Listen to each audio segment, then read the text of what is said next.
Oke, teman-teman. Assalamualaikum warahmatullahi wabarakatuh. Kali ini kita bakal melanjutkan materi kita, yaitu mengenai diabetes mellitus. Oke, langsung aja. Nah, di sini untuk DM itu, sini keluhan utamanya biasanya terdapat berat badan yang turun 6 bulan yang lalu. Kemudian terdapat gejala klasik di DM, yaitu poliuri, polidipsi, dan polifagi. Poliuri itu yaitu intensitas buang air kecil yang berlebihan, polidipsi itu rasa haus yang berlebih, dan polifagi itu rasa lapar yang berlebih. Nah, kenapa ini semua dapat terjadi? Nanti kita ke 4 gen dan 4 case-nya, oke? Oke, selanjutnya.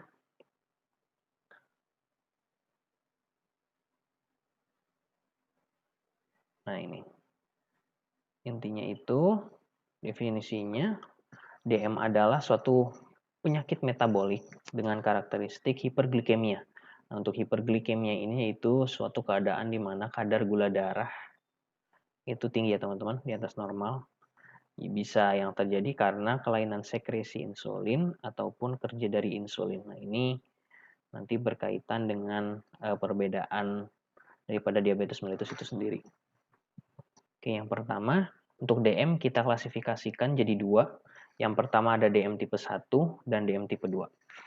Nah, untuk DM tipe 1 ini biasanya muncul pada anak-anak atau remaja. Hal ini kenapa? Karena untuk DM tipe 1 itu merupakan kelainan pada sekresi insulin.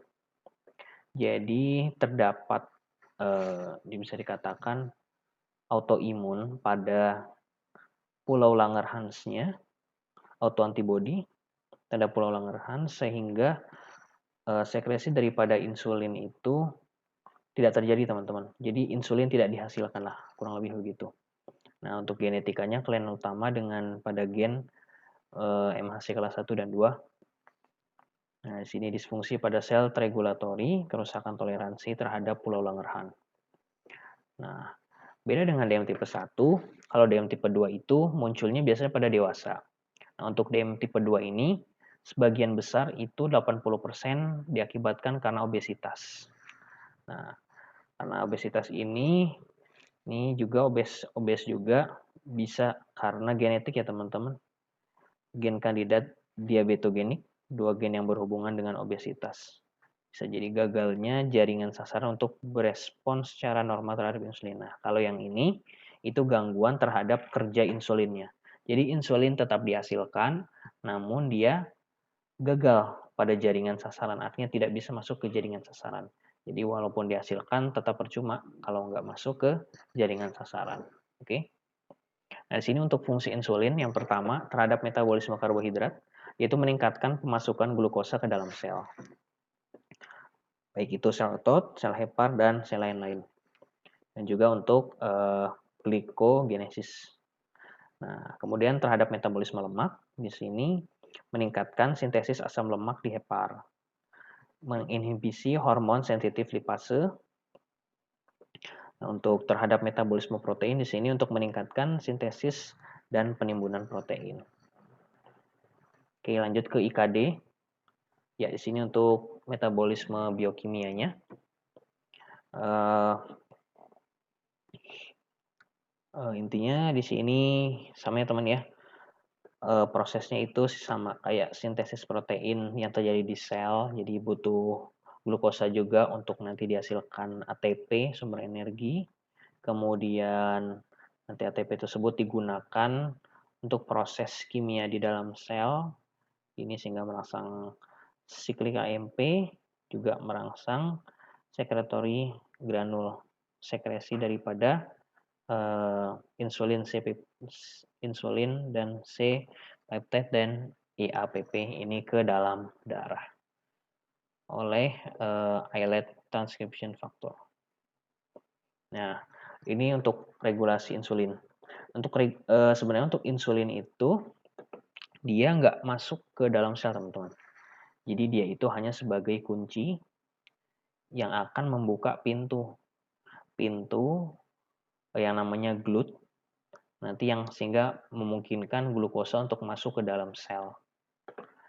Nah, di sini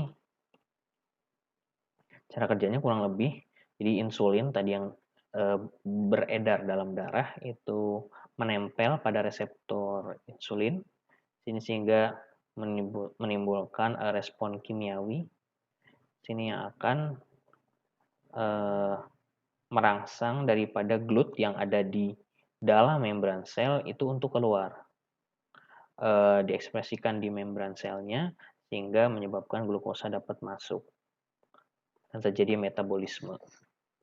Nah, ini kalau pada DM tipe 2 ini terjadi hambatan di sini, di kerja insulinnya, glukosanya tertahan, tidak bisa masuk. Nah, untuk anatomi pankreasnya, di sini terbentuk dari 2 tunas berasal dari lapisan endoderm, duodenum. Itu tunas pankreas dorsal dan tunas pankreas ventral. Oke, topografinya, letaknya, ada 3 struktur yang perlu kita ketahui, yaitu ada bagian kaput, korpus, dan juga kauda. Nah, di sini untuk kaput retroperitoneal sampai korpus, dan untuk kaudanya itu intraperitoneal. Nah, jangan lupa juga ada yang penting itu ductus. Ductus ada yang primer, sekunder, Wirsuni, Santorini, kemudian Pulau Langerhans-nya, ada sel beta dan sel alfa, dan juga kelenjar eksokrin. Oke, vaskularisasi arteri vena dari pankreatikoduodenal superior dan inferior, pankreatika mayor, dan pankreatika caudalis. Untuk limfatiknya di sini kaput dan korpus oleh nodus pyloric, splenikus, dan mesenterica superior. Kaudanya itu nodus splenikus. Diinervasi oleh untuk parasimpatis nervus vagus dan simpatis segmen medulla spinalis toraca 7 sampai 11 ganglion coeliacus. Oke, histologi Pulau Langerhans. Yang penting itu ini teman-teman, sel alfa dan sel beta. Untuk sel alfa itu penghasil dari glukagon, dan sel beta ini yang banyak itu penghasil insulin. Ada juga sel delta di sini sebagai penghasil somatostatin, dan sel F menghasilkan polipeptida pankreas. Oke, kita ke Patkin dan Patvis. Jadi di sini pada diabetes mellitus itu contohnya adalah yang pertama, semisal terdapat faktor resiko yang dapat dimodifikasi.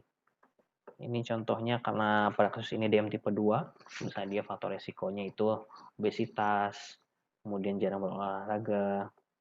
Nah, kemungkinan terjadi peningkatan metabolisme glukosa untuk menjadi asam lemak.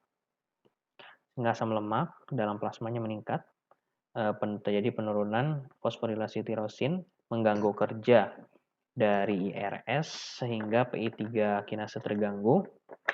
Akhirnya terjadi hambatan translokasi GLUT4 tadi ke membran yang ada di dalam, tidak diekspresikan ke membran sel karena terganggunya nih IRS dan PI3 kinase. Nah, selanjutnya sehingga terjadi resisten insulin. Insulin banyak terdapat di dalam darah namun tidak dapat masuk ke dalam sel. Nah, resistensi insulin ini menyebabkan efek lipolisis, peningkatan nafsu makan, peningkatan ekspresi gen SGLT di ginjal, efisiensi IGLP1, penurunan glikogenesis, peningkatan heparglucose production, kompensasi sel beta pankreas. Nah, satu-satu kita bahas peningkatan lipolisis terlebih dahulu. Di sini peningkatan lipolisis yaitu di sini otomatis terjadi peningkatan free fatty acid atau asam lemak. Nah, ini kalau kita terlalu kelebihan asam lemak kan bisa diubah menjadi benda keton ya, untuk sebagai alternatif sumber energi kita selain dari glukosa. Kalau kebanyakan itu bisa menimbulkan suatu keadaan ketosis. Nah, karena ketosis ini bisa terjadi metabolic acidosis. Selanjutnya juga bisa peningkatan gluconeogenesis, hiperglikemia tentunya. Oke, nafsu makan meningkat, juga akibatnya intake makanan berlebih, hiperglikemia, ekspresi gen SGLT di ginjal, menyebabkan glukosa banyak direabsorpsi kembali sehingga terjadi peningkatan hiperglikemia. Ini juga defisiensi GLP-1 dan resistensi GIP.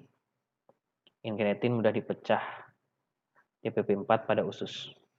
Kemudian menurunnya glikogenesis, meningkatnya glikogenolisis pada otot. Juga jadi peningkatan hyperglucose production akibat gluconeogenesis. Dan kompensasi sel beta pankreas, hiperinsulinemia, pankreas tidak dapat terus kompensasi, akhirnya hiperglikemi. Nah, dari hiperglikemi ini bisa jadi beberapa efek lagi.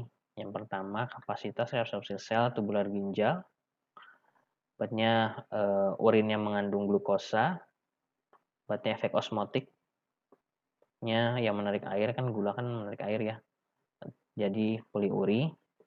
Apabila poliuri ini parah akan menyebabkan hilang cairan. Nah, akibat dari hilang cairan pasti terjadi rasa haus yang hebat. Nah, efek yang lebih buruknya lagi, hilang cairan adalah dehidrasi. Dehidrasi bisa menyebabkan hipotensi, gangguan fungsi jaringan, bahkan bisa menyebabkan koma. Selanjutnya terjadi penurunan uptake glukosa oleh sel. Oleh karena itu, sel itu merasa bahwa asupan dia belum terpenuhi, sehingga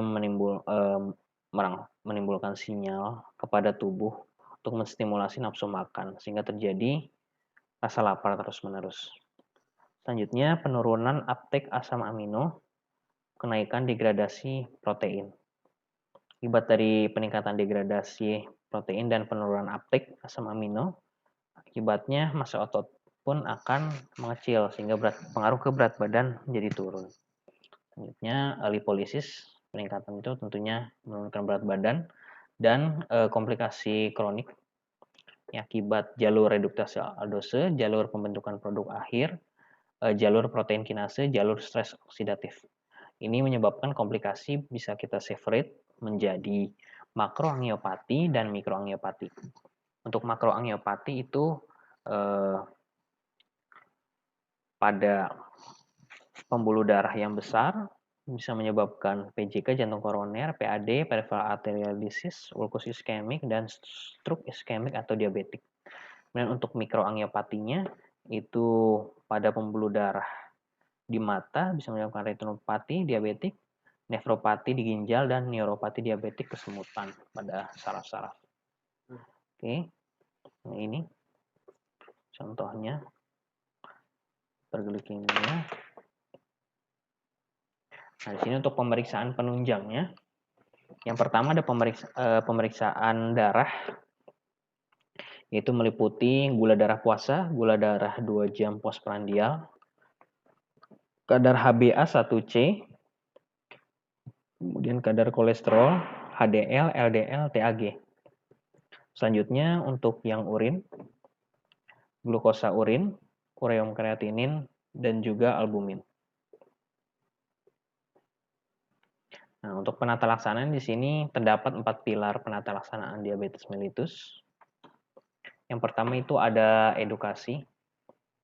Edukasi kita harus mengedukasi pasien, yaitu bahwa untuk perlunya pengendalian dan pemantapan diri, karena untuk DM ini itu harus dipantau terus kadar gula darahnya.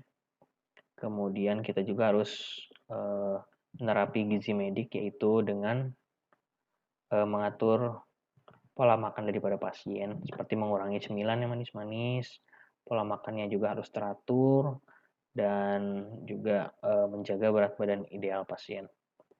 Selanjutnya latihan jasmani. Di sini latihan jasmani yang ringan saja namun teratur, sekitar 3-4 kali per minggu, kurang lebih 30 menit. Kemudian ada intervensi farmakologi. Jadi di sini untuk intervensi farmakologinya yang pertama itu dari golongan sulfonylurea dengan mekanisme kerja memblok ATP sensitif potasium channel pada beta sel pankreas, sehingga insulin itu berkurang, produksi insulin berkurang. Selanjutnya biguanin, ini seperti metformin. Nah ini yang cenderung lebih aman ya teman-teman dibandingkan sulfonylurea. Metformin ini bisa dipakai dan ibu hamil juga. Nah, sini efeknya itu penurunan HbA1c. Nah, ini penulisan resepnya. Untuk komplikasinya di sini ada komplikasi akut. Yang pertama itu adalah koma diabetik. Nah, ini yang wajib kita hindari, teman-teman. Jadi, koma diabetik itu berarti adanya penurunan kesadaran atau tidak sadar sama sekali. Karena kadar gula darah pada pasien ini sangat tinggi sekali. Nah, apabila tidak diobati, maka dalam waktu singkat dapat menimbulkan kematian. Nah, ini yang harus dihindari. Selanjutnya infeksi. Untuk infeksi ini pada pasien DM tentunya lebih mudah untuk terserang infeksi karena di sini terganggunya faal dari leukosit. Nah, kita tahu leukosit itu kan sangat berperan dalam membunuh kuman. Nah, karena di sini terganggunya fisiologi daripada leukosit itu sendiri sehingga daya bunuh kumannya pun menjadi lemah. Akibatnya tubuh kita mudah terserang infeksi. Selanjutnya komplikasi kronik. Yang pertama kelainan pada pembuluh darah tadi udah kita sebutkan dibagi menjadi makroangiopati dan mikroangiopati. Nah, untuk makroangiopati itu tadi jantung PJK, pembuluh darah otak stroke, pembuluh darah pada kaki PAD. Kemudian pembuluh darah retina mata retinopati, pembuluh darah ginjal nefropati. Pada susunan saraf seperti contohnya rasa baal, pada kaki diabetic foot seperti pembentukan gangren. Untuk epidemiologinya biasanya usia lebih dari 50 tahun, wanita lebih besar dari laki-laki, biasanya sering pada negara berkembang. Oke, BHP-nya teman-teman lihat. Ya, ini itu saja teman-teman. Sekian untuk diabetes mellitus. Terima kasih, mudah-mudahan bermanfaat. Kalau ada masukan dimohon melalui komentar atau ada pertanyaan apapun. Terima kasih.